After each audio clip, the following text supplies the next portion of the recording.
بیٹی کو جہیز میں کتنا ہی دے دیا ہو، اس کے باوجود بھی انتقال کے وقت بیٹی کا جتنا حصہ بنتا ہے وہ دینا پڑے گا۔ جہیز کی وجہ سے وراثت ایگزمپٹ نہیں ہو جاتی۔ وراثت جہیز میں آپ نے جتنا دیا ٹھیک ہے، بیٹے پہ بھی تو خرچہ کیا ہے، اس کی کالج یونیورسٹی باقی خرچے، اس کی بھی شادی کا خرچہ کیا ہے۔ بھائی یہ نہیں کہہ سکتا تمہیں تو 20 تولے سونا دیا تھا شادی میں، چلو بھاگو یہاں سے۔ بھائی بھاگو نہیں، قرآن کا فیصلہ ہے، مر گئے ابا جی بہن کو دینا پڑے گا۔ گھر بیچ کر دینا پڑ رہا ہے تو گھر بیچ کر دینا پڑے گا۔ اب اس بھائی کی بیگم بولتی ہے اس کو کہ ہم اس گھر میں رہتے ہیں، کدھر جائیں گے ہم؟ بھائی اس گھر کے اندر 20 لاکھ روپے تیری بہن کا ہے، اگر تو کیش نہیں دے سکتا تو گھر بیچنا پڑے گا، کرائے میں رہو جا کر۔ لیکن یہ اجازت تو نہیں ہے کہ میں بہن کے 20 لاکھ روپے پر قبضہ کر لوں صرف اس لیے کہ میں اپنی اون گھر کی چھت میں رہنا چاہتا ہوں۔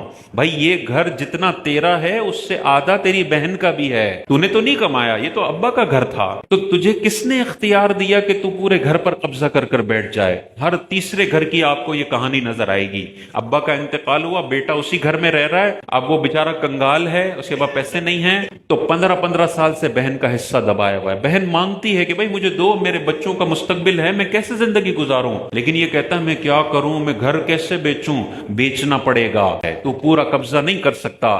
اگر قبضہ کر رہا ہے اس چھت کے نیچے جتنے عرصے یہ رہے گا، ہر وقت اس کے نامہ اعمال میں گناہ کبیرہ لکھا جائے گا کہ اس گھر میں یہ ناجائز قبضہ کرنے والا ہے۔